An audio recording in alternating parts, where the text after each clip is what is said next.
la rencontre à tous là, qui pourront le refaire au moment qui leur conviendra. Donc, je vais partager mon écran pour vraiment guider cette rencontre-là.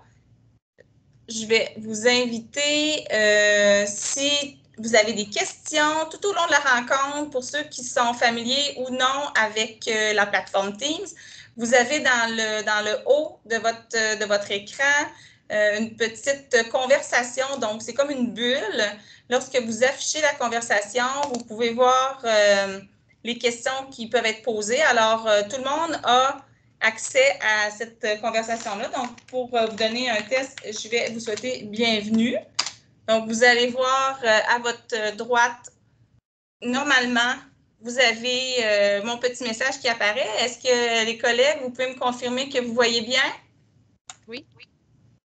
Parfait. Super. Merci. Donc, normalement, vous devriez voir mon écran, donc la présentation qu'on a préparée pour vous aujourd'hui. Sandra, est-ce que tu peux juste me faire un pouce en l'air parce qu'on est à 2 mètres et plus? Merci, que tout va bien. Merci. Donc, au niveau du déroulement, aujourd'hui, c'est une séance qui est particulière, c'est-à-dire que ce qu'on souhaite, c'est vraiment une mise en bouche. On veut vous parler, s'adresser à vous, vous parler du contexte qui nous a amené à créer ce beau projet-là, les objectifs du projet, quelques statistiques pour vous dire que ça va très bien depuis sa naissance. Je vais vous présenter aussi nos guides d'intervenants professionnels et puis on va avoir quelques mythes qu'on aimerait démystifier avec vous. Donc, nos intervenants pourront démystifier certains mythes, pourront répondre à vos questions. Donc, vous ne vous gênez surtout pas lorsqu'on arrivera à la fin de ce bloc-là pour poser vos questions. Et je ne l'ai pas mis dans le déroulement, et pourtant, c'est quand même une séance de méditation. On va terminer avec une petite séance de méditation d'une dizaine de minutes pour vous faire vivre l'expérience. Alors, je trouvais à propos de vous présenter qu'est-ce que mon équilibuel. Donc, mon équilibuel, pour ceux qui n'étaient pas là à mon ouverture, c'est le programme de promotion des saines habitudes de l'Université Laval. Il s'inscrit dans une démarche de santé durable. En fait, je le résume comme ça, c'est des êtres humains. La santé durable, c'est des êtres humains en santé qui vivent dans un milieu en santé. Alors, notre mission, c'est vraiment le bien-être de la communauté. Donc, on est près de la communauté, autant près des étudiants, des étudiantes, des employés, des diplômés, de nos partenaires également. J'ai vu qu'il y avait quelques personnes qui étaient hors de notre organisation. Vous êtes les bienvenus. En fait, nous, ce qu'on veut, c'est redonner au suivant. Notre rôle, on est des catalyseurs d'initiative. On essaie d'être à l'écoute des besoins du milieu le plus possible pour rester vraiment sur le terrain. On forme de par des cours de 1 crédit qui sont entièrement à distance depuis des années, depuis 2012. On offre des cours de 1 crédit sur les saines habitudes de vie, ce qui est unique au niveau de la formation universitaire au Canada. Donc, on est la première université à offrir ce type de formation-là. On sensibilise, pas on souhaite, mais on sensibilise notamment par des initiatives et on met en action. Mettre en action, un exemple, aujourd'hui, viens méditer avec mon équilibuel, c'est vraiment, on met en action la communauté à passer vraiment en mode changement de comportement, appropriation. Donc, c'est vraiment nos objectifs, notre rôle. Les actions, nos initiatives touchent la santé durable des individus. Quand on parle de santé durable, oui, c'est des êtres humains en santé vivant dans un milieu en santé, mais c'est de démontrer l'importance de toutes les variables qui influencent notre santé. Donc, ce n'est pas simplement une bonne alimentation, une activité physique qui va faire en sorte que je vais être en santé longtemps, mais il y a un tas de facteurs autour qui viennent se greffer, qu'on parle du sommeil, des finances, de tous les environnements favorables, la gestion du stress. Donc, comment on peut toucher, mettre en action les gens de la communauté en initiant des projets qui vont toucher la santé durable. Donc, c'est vraiment ça notre rôle. Dans le contexte, pourquoi un groupe de méditation guidée? En fait, vous le savez, que vous soyez dans l'organisation ou à l'extérieur, que ce soit dans un contexte universitaire, au niveau des études ou encore d'un cheminement professionnel, mais ça peut vraiment se transposer dans un milieu de travail. On a toujours un lot d'exigences. Vraiment, en contexte universitaire, nos étudiants, les études, le réseau social, les examens, conciliation de travail-études, on se demandait comment on peut accompagner, aider nos étudiants, les membres de la communauté à traverser cette période-là tout en équilibre. On a, par cette question-là, soulevé de l'intérêt de plusieurs professionnels du campus à transmettre leur enseignement de la méditation, leurs acquis, avec beaucoup de bienveillance. Alors, en 2018, on a créé un groupe de travail qui est composé d'experts, de gens qui détiennent une solide formation, de transmettre, en fait, la méditation guidée. Donc, on a lancé en 2012 les premières méditations en soirée sur le campus et le midi, uniquement en présentiel. C'est un projet qui est porté par mon équilibre UL, qui est poussé par mon équilibre UL, mais une fois de plus, c'est pas mon équilibre UL, c'est pas Julie Turgeon qui anime ces séances-là. J'ai pas la compétence pour le faire. Alors, on s'entoure des meilleurs. Notre rôle, comme je le dis souvent, c'est vraiment d'être un catalyseur, de faire en sorte de faire connaître les ressources du milieu, que ces gens-là puissent vraiment contribuer, en fait, au bien-être de la communauté. Alors, si nous, on est en mesure de pouvoir être la bougie d'allumage, alors on le fait. Excusez-moi, ça vient de sonner. Je vais aller retourner pour accueillir la personne. Faire entrer. Pardon.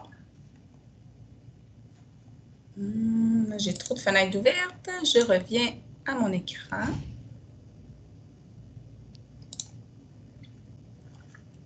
Les objectifs maintenant. Alors, les objectifs de Viens méditer avec mon équilibre, c'est d'initier la communauté universitaire à la pratique de la méditation. C'est vraiment dans un mode découverte. Nous, ce qu'on veut, c'est vraiment susciter l'intérêt, susciter la curiosité, d'aller un petit peu plus loin, alors de poser ces bases-là.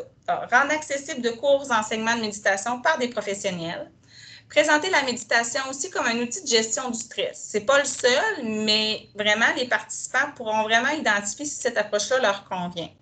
Et aussi, on veut permettre un rendez-vous quotidien pour aider à instaurer une certaine routine. Donc, quand il y a une régularité, il y a des bienfaits, c'est bien sûr. Donc, c'est vraiment nos objectifs. Quelques statistiques que je me permets de vous partager. Donc, depuis l'automne 2018, il y a plus de 1200 participants qui ont pris part aux différentes séances offertes en soirée et sur l'heure du midi sur le campus. On est très satisfait. Le groupe de méditants est très satisfait de ces chiffres-là. Nous aussi, on se dit on veut propager, on veut toucher, on veut faire en sorte que les gens découvrent. Donc, je pense que ça va bien. Dans la foulée des nouveautés aussi qu'on a voulu amener, compte tenu d'un contexte, comme je vous le mentionnais d'emblée, des fois difficile de trouver la bonne heure, le meilleur moment. En fait, c'est difficile, c'est propre à chacun. On a eu l'idée à l'été 2019 de créer des méditations guidées audio. Donc, si vous connaissez notre YouTube, sur notre page YouTube de Mon Équilibre UL, vous avez 10 capsules qui sont en permanence disponibles où vous pourrez entendre les intervenants que je vais vous présenter dans quelques minutes, là, que vous pourrez en entendre certains d'entre eux qui ont animé ces capsules-là. Donc, c'est une belle découverte, puis ça vous permet en effet de méditer au moment qui vous convient davantage, que ce soit le matin ou en soirée. Et depuis la mise en ligne à l'été 2019, il y a eu plus de 8000 vues de ces capsules-là. Donc, c'est un beau succès, puis on est très heureux de ça, de pouvoir contribuer. Je vais vous nommer les gens qui font partie de l'équipe, puis écoutez, je vais les interpeller à chacun à chacun leur tour pour qu'ils puissent s'adresser à vous. Puis je reviendrai après pour pouvoir vous présenter quelques mythes. Mais tout de suite, je vais vous dire que nos professionnels, on a Carmen Penneau, qui est psychologue au Centre d'aide aux étudiants, Sandra Tremblay, responsable du programme Yoga Pilates au PEPS, Michel Dumont, qui est également psychologue au Centre d'aide aux étudiants, M. Alain Gaumont, chargé d'enseignement clinique à la Faculté de médecine, et d'autres intervenants qui font partie de l'équipe, mais qui ne sont pas avec nous cet automne. On a M. Daniel Fradette, qui est coordonnateur d'opération au bureau de la vie étudiante, puis Marie-Claude Gagnon, qui n'est pas disponible les fins de journée, mais qui se joindra probablement avec nous à d'autres moments dans la session. Alors, je vais arrêter le partage de mon écran pour pouvoir revenir et voir les visages de nos gens. Alors, normalement, je suis de retour. Bonjour tout le monde. Alors, dans l'ordre ou dans le désordre de mon écran, je vois en haut à gauche Alain. Alain qui fait partie de notre équipe d'intervenants et comme je disais, qui a la meilleure place, qui est à l'extérieur aujourd'hui dans la nature. Alain, je te laisse une petite minute pour te présenter. OK, bien merci. Belle présentation. J'ai de l'écho dans, je sais pas, comme tu disais, Michel, j'ai de l'écho. En fait, je suis physiothérapeute. Je suis spécialisé en douleur chronique. Donc, j'ai un grand intérêt à voir comment l'humain se fait lui-même obstacle à ce que la nature guérisse, que ce soit au niveau psychologique ou au niveau physique aussi. Travaillant en douleur chronique, ben, les facteurs psychosociaux, ça aide. En fait, ça peut faire obstacle. Et j'ai trouvé, entre autres, la méditation qui aide beaucoup à comprendre comment ça marche, là.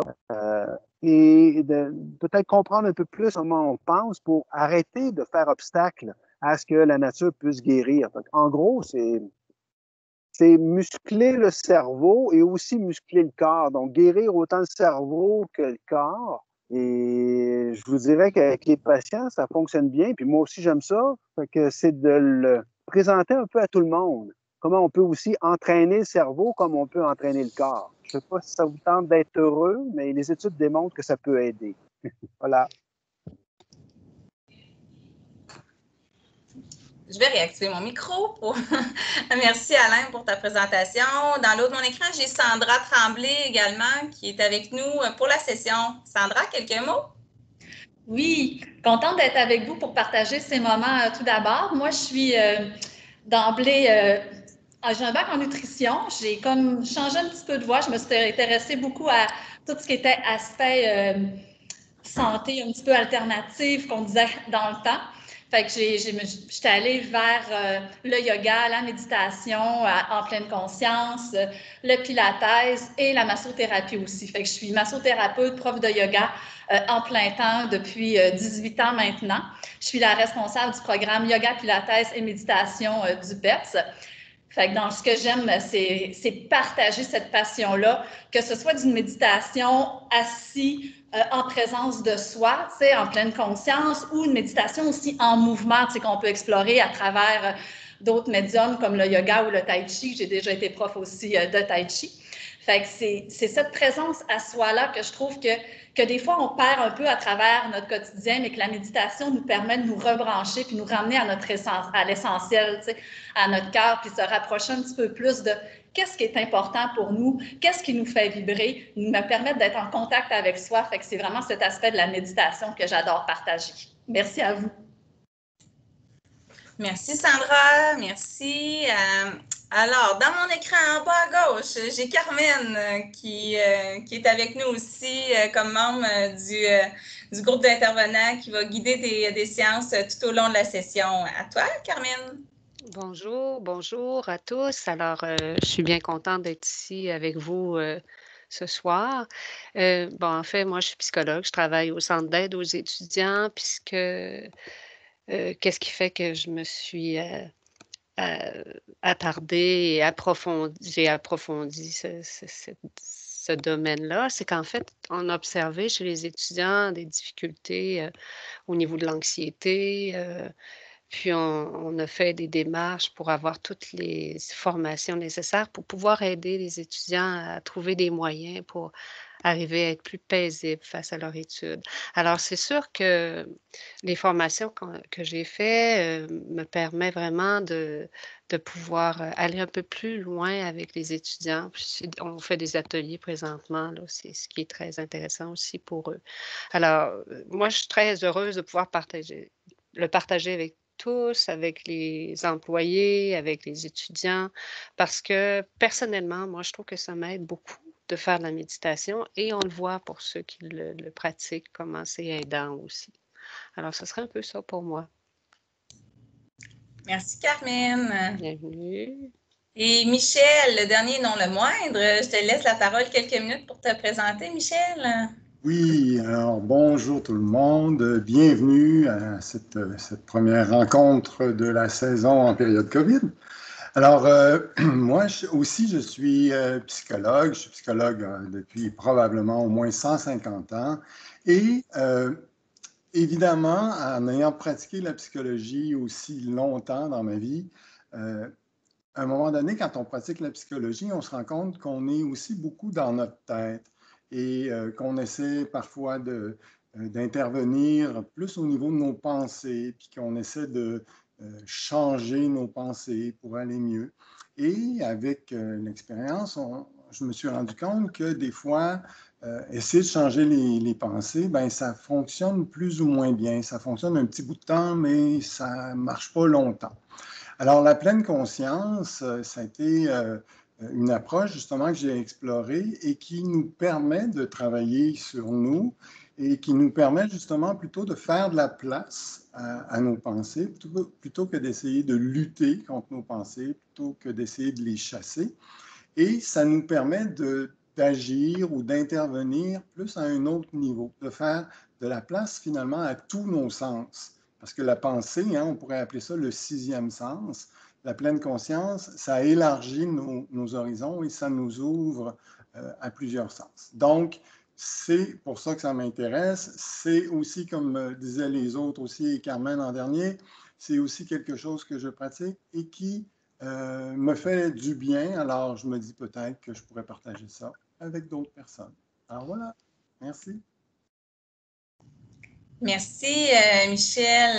Vraiment, merci à tous les intervenants présents ici avec nous aujourd'hui pour lancer la saison, la session. On parle de session, donc qui commence officiellement aujourd'hui. On a encore quelques minutes. J'aimerais ça vous présenter quelques mythes qu'on entend souvent. Ces mythes-là, vous allez les retrouver également sur notre site Internet de Mon Équilibre UL dans la section santé psychologique pleine conscience.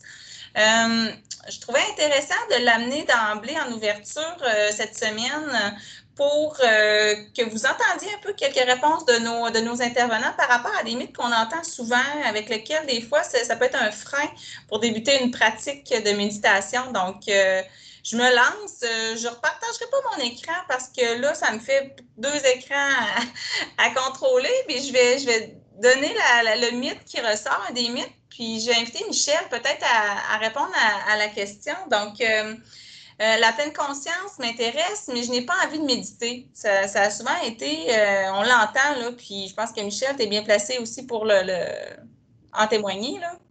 OK, oui, ben ça tombe bien parce que on n'a pas besoin d'avoir envie de méditer pour faire de la pleine conscience.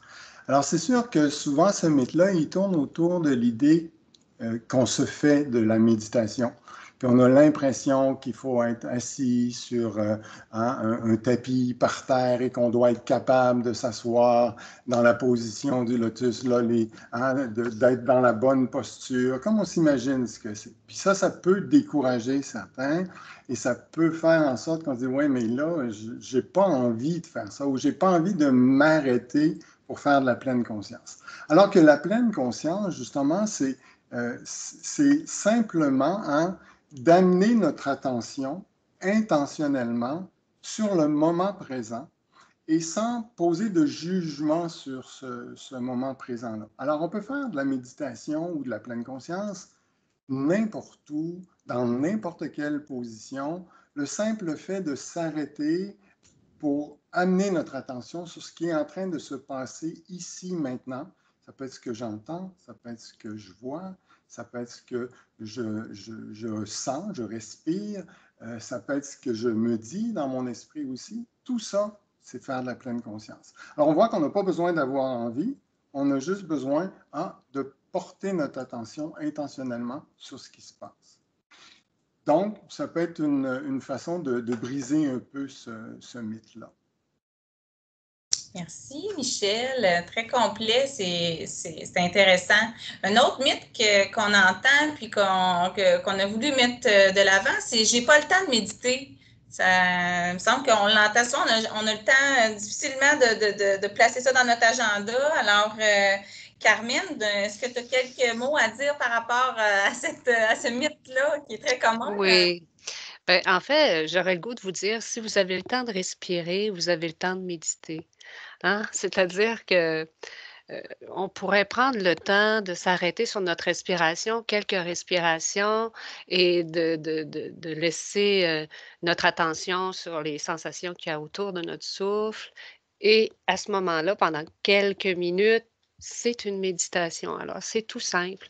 Une autre affaire qu'on pourrait faire aussi, c'est pendant une semaine, observer tous les moments où on perd du temps, vous savez, avec les applications de toutes sortes que nous avons, l'iPhone, les tablettes. Alors, souvent, on perd du temps sans trop s'en rendre compte. Alors, je vous propose pendant une semaine de faire l'observation de ce temps perdu que vous avez, qui n'est pas nécessairement productif ou qui est quelque chose d'intéressant pour vous, finalement. Gardez 20 de ce temps-là et faites vos méditations avec ce 20%-là. Vous allez voir que vous allez récupérer du temps pour méditer. C'est ma proposition. Un bon conseil. Merci, Carmen. Un autre mythe qu'on entend souvent, puis Sandra, je vais te poser la question, c'est comment savoir si je suis capable de méditer, là? J'ai pas suivi de cours. Par où je commence? Hein? En fait, moi, je serais portée même à dire de ne pas vous inquiéter pour ça, parce qu'à quelque part, tout le monde sait méditer, puis probablement que même sans l'avoir fait, vous l'avez déjà fait. C'est tout simplement parce que c'était peut-être pas à la conscience, mais on a tous médité à quelque part dans notre vie, parce que dès qu'on se trouve à être en présence attentive de quelque chose, si je suis en présence de mon souffle, quelques respirations, combien de fois que ça peut vous arriver peut-être de juste faire comme « Ah là, je suis plus capable, il faut que je prenne le temps de respirer un peu, je m'arrête un peu, je fais quelques respirations. » Bien, déjà, vous étiez dans cette présence-là de vous offrir un moment, fait que vous étiez déjà dans une approche méditative. Ou comment que des fois, comme devant un beau paysage ou dans la nature que j'observe de mon collègue Alain, tu sais, que je fais juste admirer, tu sais, la nature autour de moi d'une façon un petit peu contemplative, puis que, oups, on dirait que tout s'apaise, il y a toutes sortes de choses qui se passent à l'intérieur de moi, mais j'accueille ce qui est là, mais je suis déjà aussi dans cette belle pleine conscience-là, dans une présence attentive en méditation. Fait qu'on a toutes déjà à quelque part médité. C'est que des fois, quand on arrive en méditation, on a comme un souci de performance qu'il faut comme un peu laisser de côté, puis accueillir qu'est-ce qu'on vit dans le moment présent, puis que oui, c'est normal, il va y avoir des petits moments, des petits obstacles, mais que on peut revenir puis à notre objet de méditation, qui est souvent la respiration ou toute autre chose aussi. Mais on ne s'inquiète pas pour ça. On sait tout méditer. Merci, Sandra. Merci. Puis pour un dernier mythe, parce que le temps file, puis je veux qu'on ait le temps d'expérimenter ensemble, Alain, je suis incapable de faire le vide dans ma tête quand je médite. J'ai tout le temps quelque chose qui pop-up. Le souper à faire, les devoirs des enfants. Oups, j'ai oublié de remettre un dossier. C'est normal. Moi, j'ai commencé à faire la méditation, puis je me le fais dire, c'est normal. Alors, continue de me rassurer. Effectivement, défaire un mythe important, c'est le cerveau ne peut pas faire le vide. On va toujours créer des pensées, que ce soit des pensées du futur ou du passé. C'est pas possible de faire le vide. Et ça, c'est rassurant parce qu'il y a beaucoup de personnes qui commencent à méditer puis disent concentrez-vous sur la respiration. Ils essaient de se concentrer puis ils pensent tout le temps. Ça va prendre un quart de seconde puis vous allez penser à d'autres choses. OK, on se ramène. Un quart de seconde, vous repartez. Et là, vous pensez que vous échouez la méditation. Et comme disait Sandra, ce n'est pas question de performance. C'est juste idée d'être présent à ce qui est là en ce moment. Mais le mental a son propre agenda. Vous voulez vous concentrer sur quelque chose, le mental, lui, va vous amener ailleurs. Il va vous amener dans un souvenir et c'est normal. L'important, c'est d'en prendre conscience, de se ramener, et c'est là la méditation. S'il y a à réussir quelque chose, c'est pas tellement le nombre de fois qu'on part, c'est le nombre de fois qu'on se ramène. Et quand on fait ça, là, on pratique la pleine conscience, c'est là qu'on muscle le cerveau. Donc, si vous partez souvent, parfait. Vous avez plein d'occasions de pratiquer. Vous avez comme un gymnase du PEPS dans le cerveau. Vous êtes bien équipé. Voilà. Merci Alain. Merci. Là, j'en ai d'autres, des mythes, mais je vous invite vraiment à consulter notre section de pleine conscience sur notre site Internet. Vous allez en trouver d'autres. Vous allez avoir des explications. On a des étudiants à la maîtrise, au doctorat qui ont travaillé, supervisé. Donc, ce qui est là, c'est vraiment avec des données scientifiques. Je vous invite vraiment à découvrir ces sections-là. Il y a des recommandations de lecture, des recommandations de podcasts, des audios. Il y en a vraiment pour tous les goûts. Alors, c'est une petite découverte que je vous propose. Puis avant d'aller de terminer, mais pas de terminer, mais de vivre ensemble une méditation avec Carmen qui va nous guider en cette fin d'après-midi, je me permets de vous poser la question. Si vous avez des questions avant qu'on tombe dans la respiration avec Carmen, j'ai mentionné au début le fil de conversation que vous pouvez activer. Vous pouvez voir les échanges. Si vous avez des questions, je vous invite à le faire maintenant ou si ça vous vient après la fin de la méditation, ne pas vous gêner. Puis, si vous me permettez, je vous le demande, vous n'êtes pas dans l'obligation de le faire. J'aime ça un peu on aime ça, nous, le groupe, avoir une idée de la composition des gens qui étaient avec nous pour la rencontre. Donc, si dans le fil de conversation, vous faites juste écrire étudiants, employés, hors UL, moi, ça me permettrait de partager aussi aux membres de l'équipe un peu la composition puis de voir dans quelle mesure on est capable d'aller chercher des gens là, pour créer vraiment une belle communauté. Donc, c'est ce qu'on vous propose là vraiment aujourd'hui. Il y a une question qui est rentrée. Un instant, je vais là. Oups, je suis distraite. Les prochaines, est-ce que ce sera les présentations en groupe?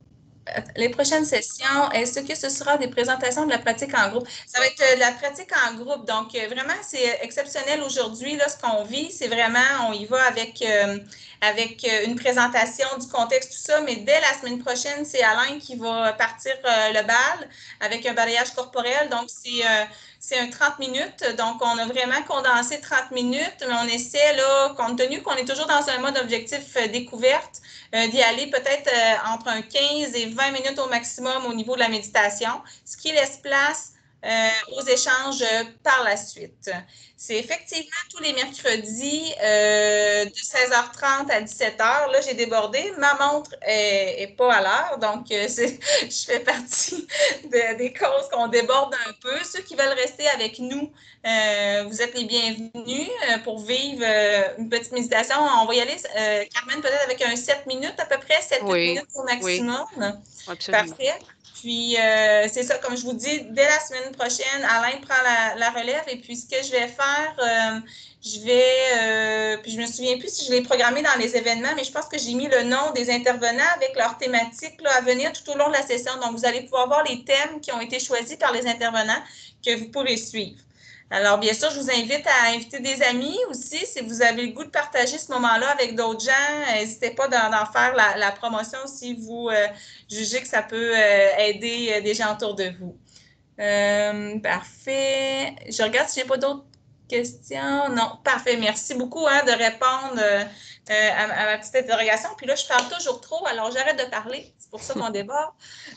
J'arrête de parler. Je laisse le micro à Carmen pour les 7 prochaines minutes. Puis par la suite, un petit mot de la fin. Puis si vous avez à quitter tout au long de la séance parce que le temps file, il n'y a pas de souci, il n'y a pas de gêne. Puis on se revoit, j'espère, la semaine prochaine.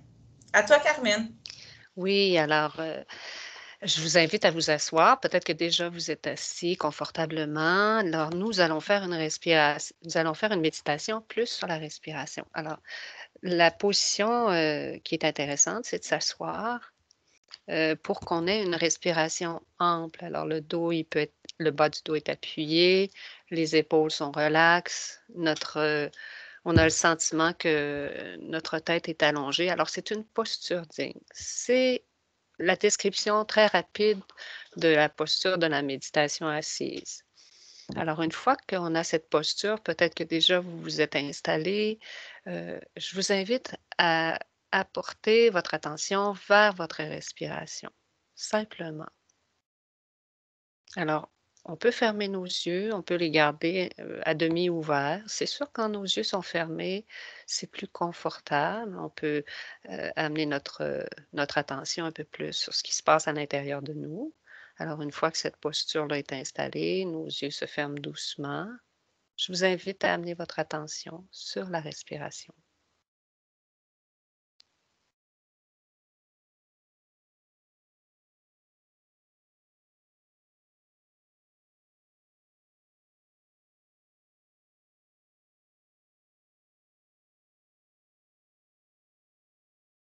On peut s'attarder à l'air qui entre par nos narines et suivre le souffle tout au long du parcours, c'est-à-dire la cavité nasale, la gorge, les poumons, jusqu'à sentir notre ventre qui se gonfle lors de l'inspiration et de faire le chemin inverse lorsque l'air sort de notre corps.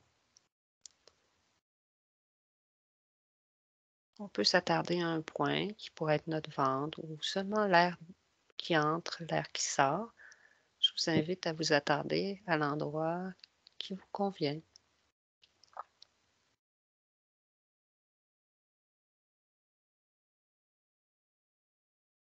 Il est fort possible, comme disait Alain tout à l'heure, qu'il y ait des pensées qui arrivent et nous les observons simplement.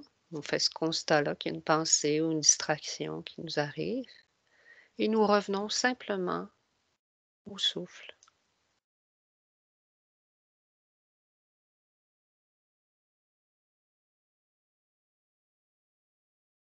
Notre attention est sur le souffle, l'air qui entre, l'air qui sort.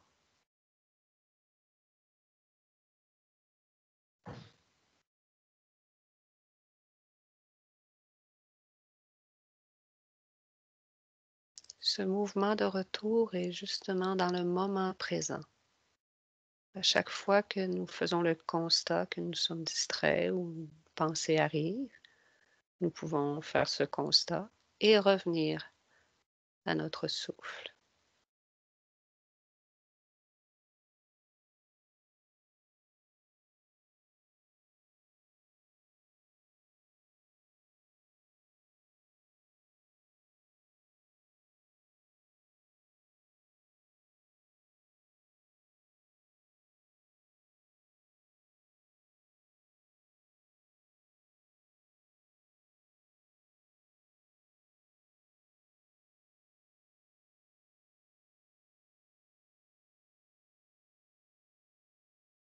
Inspiration, expiration.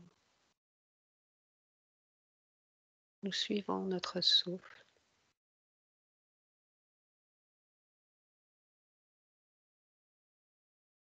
Nous ne tentons pas de changer notre respiration. Nous laissons notre souffle se faire par lui-même.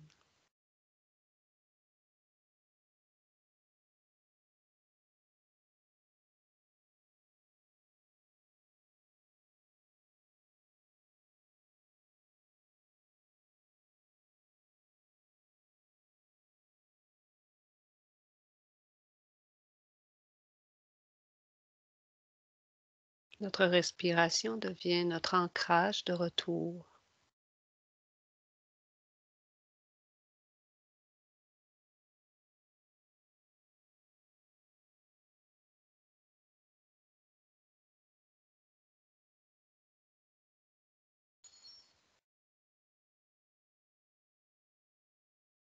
Nous respirons simplement, naturellement.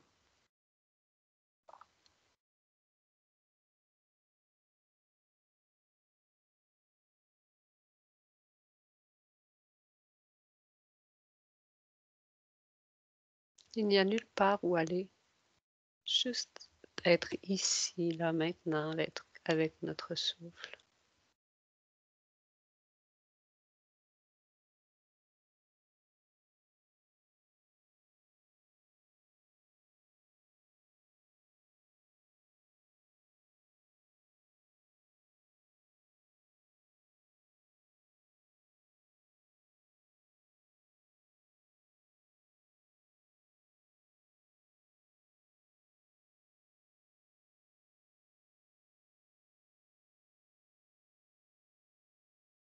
Et nous revenons encore et encore sur ce souffle qui entre et qui sort de notre corps par le nez ou la bouche.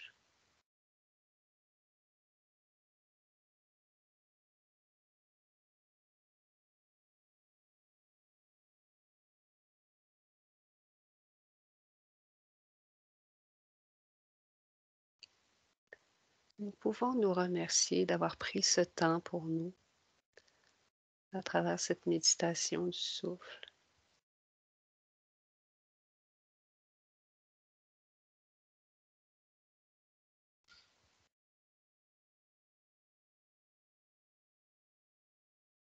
Et tout doucement, nous pouvons revenir ici maintenant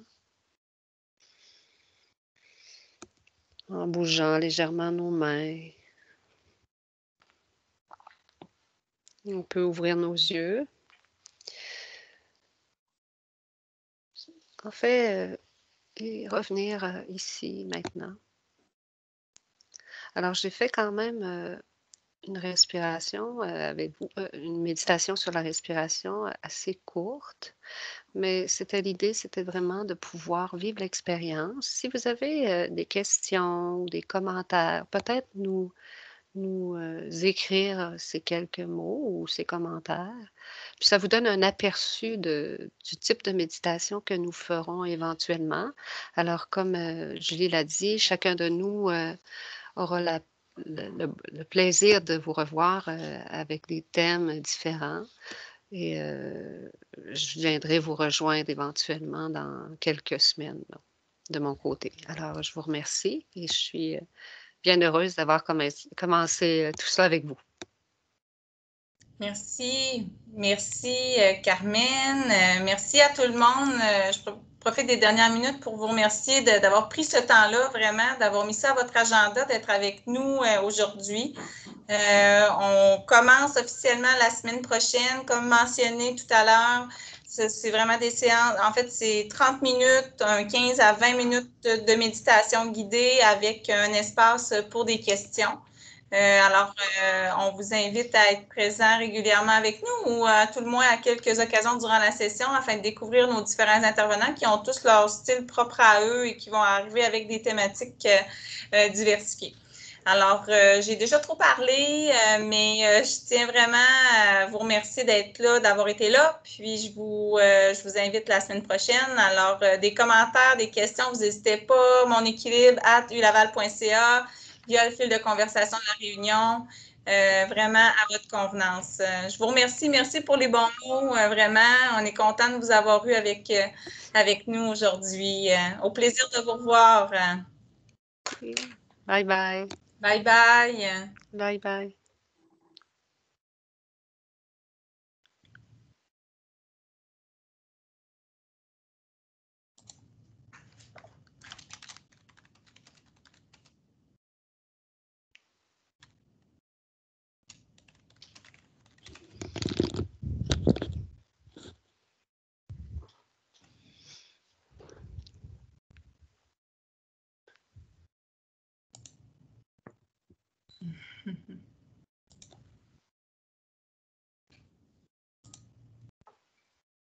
J'essaie de répondre aux gens qui ont laissé des petits mots.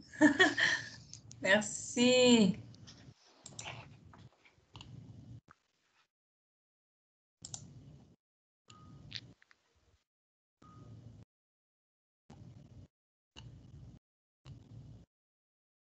Merci. Un petit nuage. Il y a des gens qui sont sur le petit nuage. C'est bon. Oh, c'est bien ça. Super. Je vais arrêter l'enregistrement si vous me permettez. Oui. Moi, je vais devoir quitter rapidement parce que je pensais qu'on finirait à 5 heures, puis j'ai un rendez-vous